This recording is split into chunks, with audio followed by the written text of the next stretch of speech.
Olá, o Olhar Independente está no ar e no programa de hoje nós vamos mergulhar nas águas da praia de Ponta Negra com o curta As Barraqueiras, que conta a história de força, resistência, luta e coragem feminina. E para falar sobre essa produção, a gente conversa com a realizadora do curta, Gabriela Salles. Seja bem-vinda, Gabriela, ao nosso programa. Muito obrigada, Érica e toda a equipe pelo convite.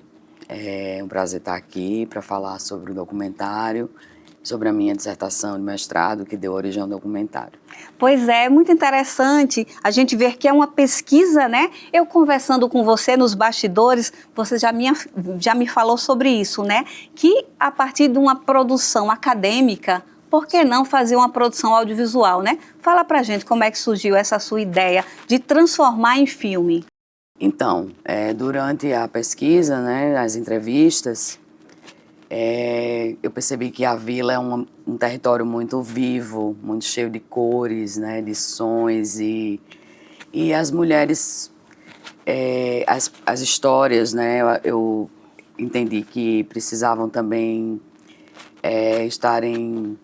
serem mostradas dessa forma também, né? Ampliar no a visão, né? Porque através do cinema a gente mostra para o mundo, né? Exatamente, porque o texto ele fica muito restrito, né? Restrito. Nós acadêmicos, a gente se lê, mas o texto às vezes ele fica só na academia e o filme não, o filme ele consegue ir além. E a importância também de que as mulheres se enxergassem na tela, se vissem e para chegar mais longe mesmo. E fazer uma forma também de afirmação, quando se vê na tela, você acaba respaldando a história daquela pessoa, entendeu? Exato. E para situar, né, quem está assistindo a gente, você mora na Vila de Ponta Negra, aqui em Natal, capital do Rio Grande do Norte, né? Fala um pouquinho desse território. Eu moro na vila, né? A gente chegou, eu e minha família, em Natal em 1982. A gente sempre morou em Ponta Negra. E quando eu tive a oportunidade de ter minha casa, eu escolhi a vila. E é um território riquíssimo, de grandes mestres da cultura popular, né? A gente tem congos de calçola, a gente tem pastoril na vila, a gente tem coco de bambelô. Temos as rendeiras, né? Da renda de bilro. Que são minhas interlocutoras, porque essas mulheres elas também são cozinheiras, são mangabeiras, são coletoras, né, extrativistas no seu passado de agricultoras, né, de filhas de agricultores e de pescadores.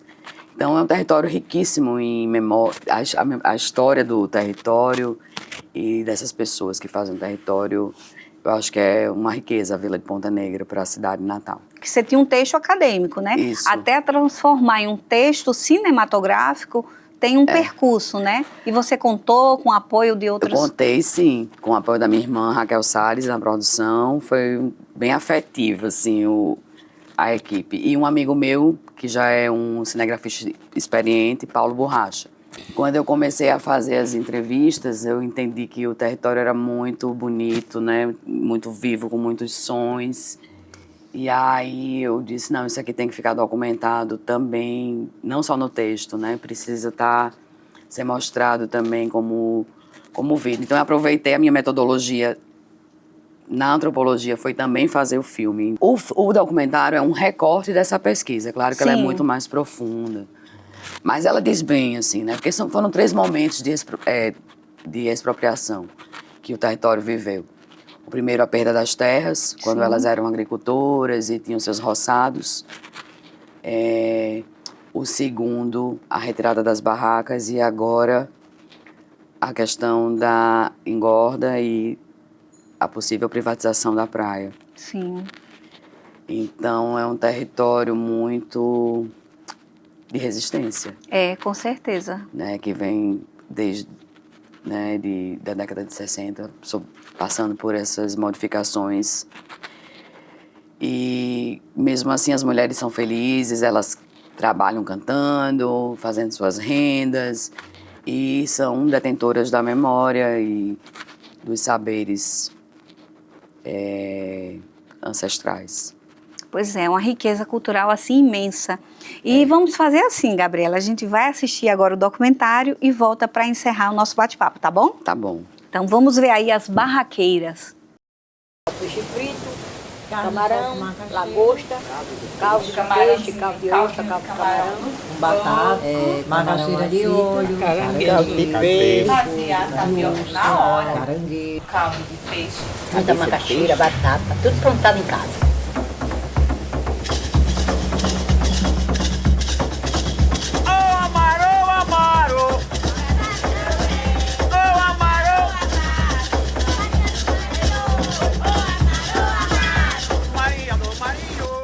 Pai tinha um roçado, a gente ia plantar mandioca. Com um ano é que elas davam mandioca, sabe? Aí papai fazia farinha, na casa de farinha. Aí eu moía mandioca no motor, os homens rodavam numa roda grande. Aí colhia a goma, de noite nós espremia a massa. Aí de manhã coava para sentar a goma.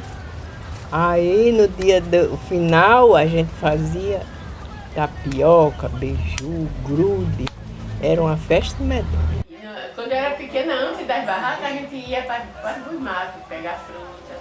Saía cedo, de madrugada. Levava um pouquinho de farinha, alguma coisa para fazer um fogo lá no mato, assar. E fazia um café numa lata, lá dentro do mato filmava. Passava o dia todo catando mangaba, de tardezinha a gente vinha embora. Aí, E a gente saía quando tem uma frutinha chamava-se guabiraba. A gente juntava um bocado de moça, menina. A gente ia pegar no terreno do exército, a pé. Passava debaixo do arame e ia pegar.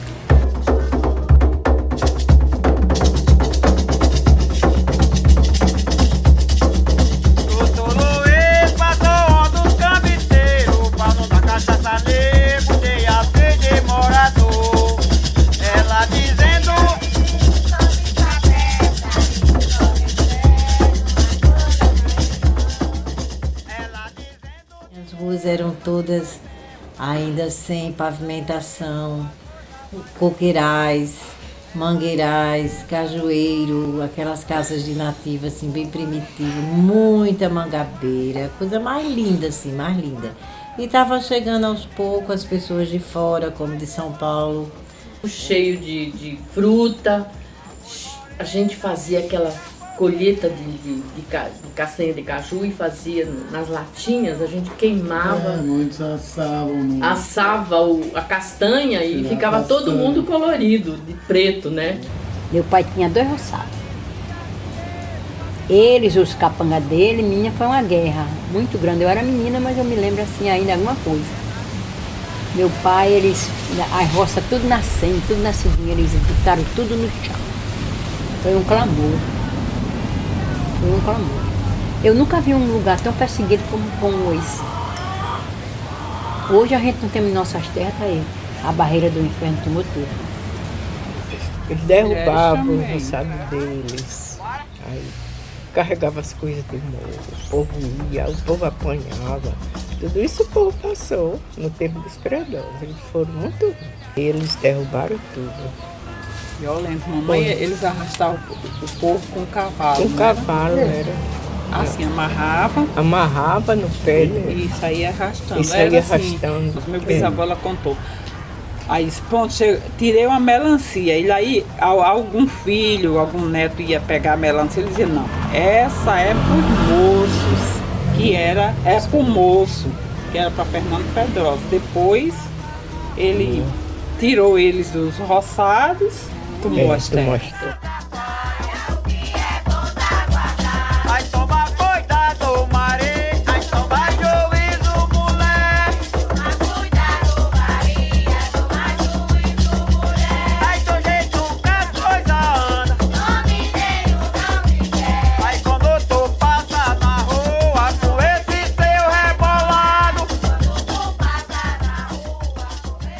Eu aprendi com mamãe. Minhas irmãs todas fazem renda. E Helena é uma das chefes. E ainda de birro, com 7 anos de idade, sem ninguém me ensinar, eu aprendi sozinha. Aí até hoje ainda faço. Faço tudo dentro de casa, mas minha almofada está ali pertinho de mim. As pessoas na vila me conhecem como professora. Agora, rendeira, porque também quando criança, assim como minha neta está fazendo,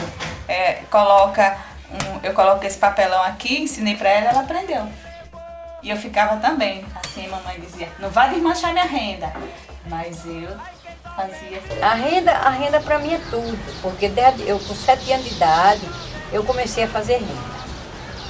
Via minha mãe trabalhar, ficava olhando, a gente pegava um coco, pegava espinho de joá, de jurema, de carneiro, para fazer os alfinetes, para trabalhar.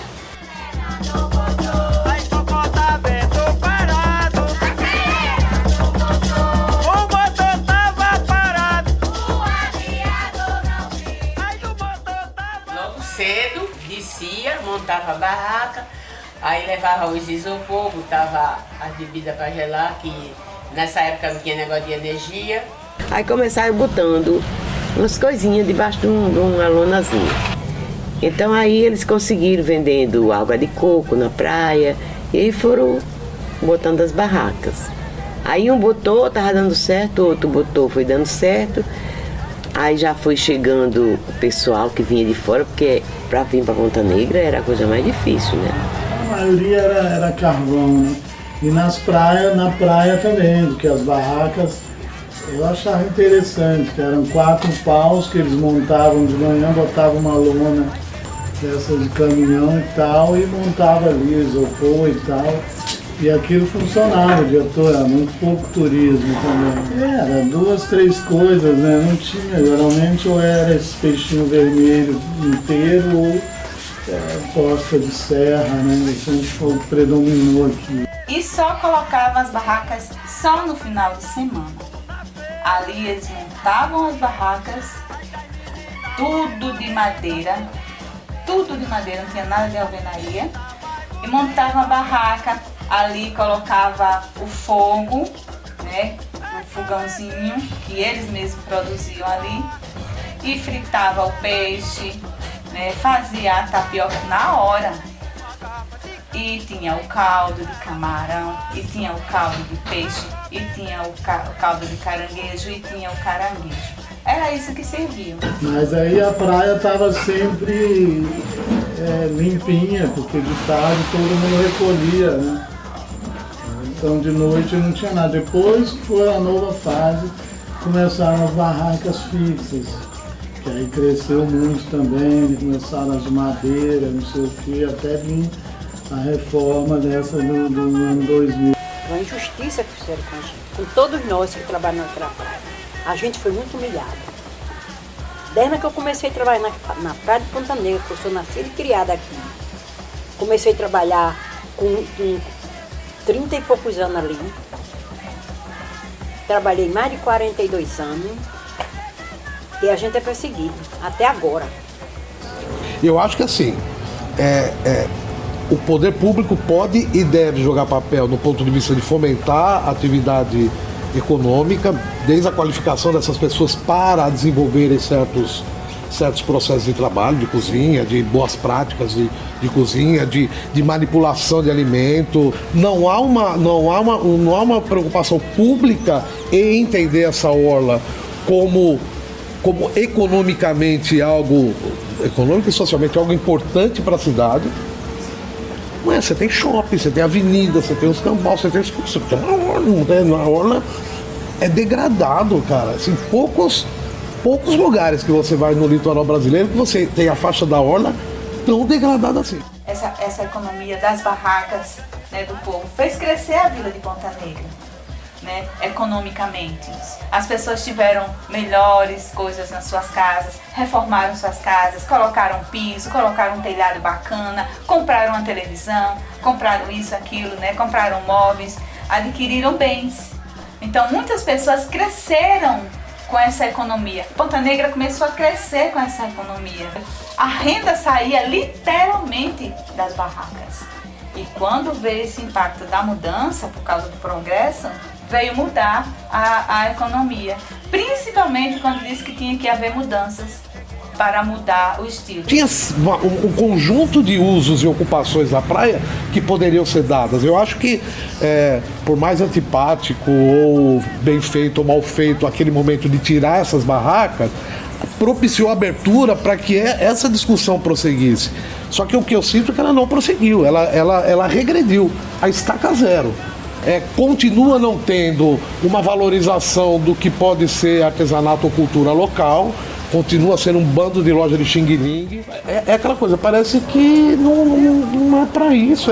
Quando eu falo virar as costas, é porque o espaço que em tese seria mais privilegiado, né, não rola. Então, parece que se fez a opção de morar no 15º ou no 20º andar para olhar o mar de longe, mas não tê-lo como o seu lugar de lazer. Aí chegou os restaurantes, aí chegou os gringos, né? E assim foi aumentando esse fluxo para que fizessem essa mudança. A vila, como toda aldeia de pescador, é um lugar ainda muito puro, que as pessoas não têm maldade. Aí o que acontece? Vem uma cultura diferente, as pessoas não sabem separar que aqueles turistas estão aqui para passar as férias. Aí o que acontece? Começa a beber e acha que tem que beber todo o tempo, toda hora.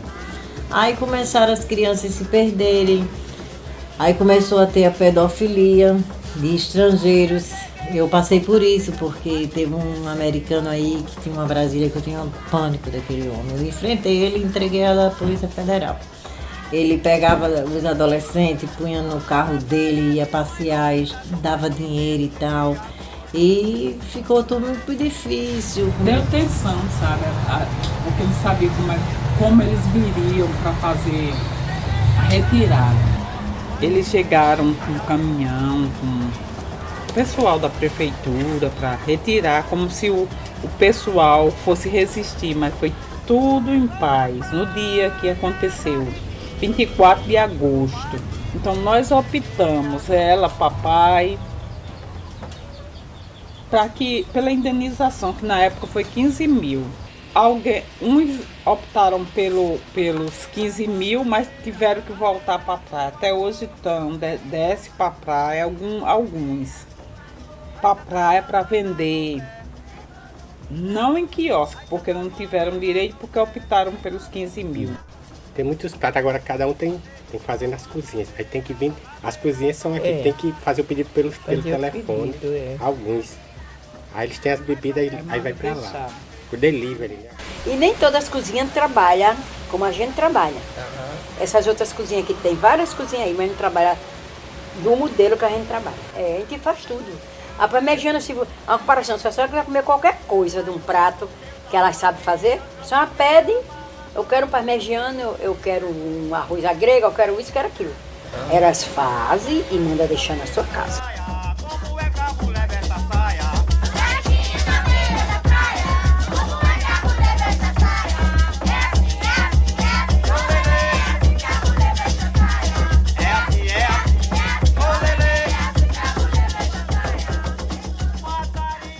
Porque é essa opção de cidade que um certo grupo fez, dominante no poder da cidade, e é o discurso vencedor, é o projeto vencedor. Esse é o projeto vencedor. Eu acho que o principal desafio de uma população que mora aqui é como é que você gera emprego e renda para essas pessoas. Eu acho que é o principal desafio, né? E você tem um potencial do tamanho de um caminhão aí na tua cara, né? Repito, se o projeto era tirou as barracas, agora vai ficar bom pra mim, deu errado esse projeto, porque não ficou bom pra ninguém. Era muito simples viver aqui. Então a gente podia sair com a roupa e falar pra vizinha: ei vizinha, toma conta aí da minha casa, minhas crianças estão lá dentro, que daqui a pouco eu volto, eu vou pra rua. Era muito tranquilo o lugar. Não tinha esse preconceito que existe hoje, um lugar violento, a vila, não sei o quê.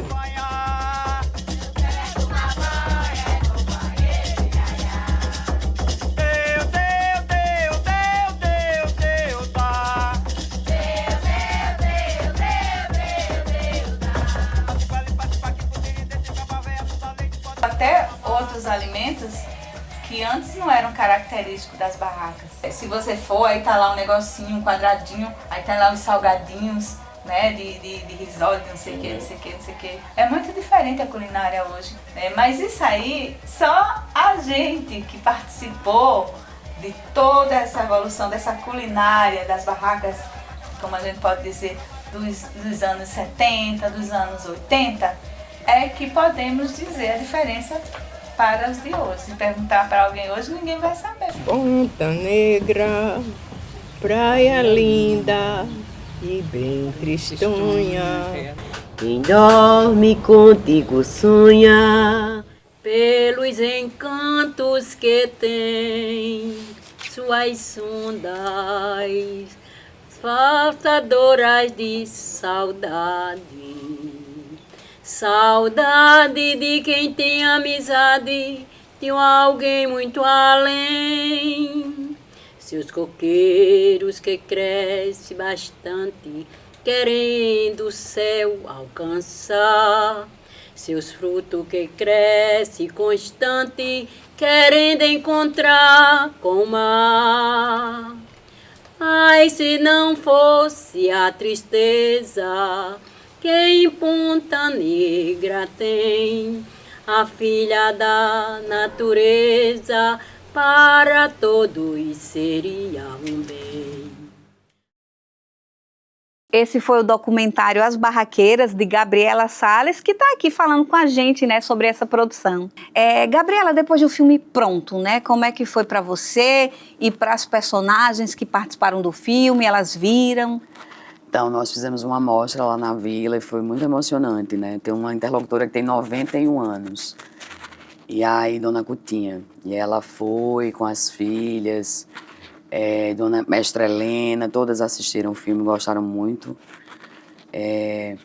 porque com a retrata das barracas ficou essa lacuna aí, né? Elas não foram escutadas, a imprensa não deu voz, né?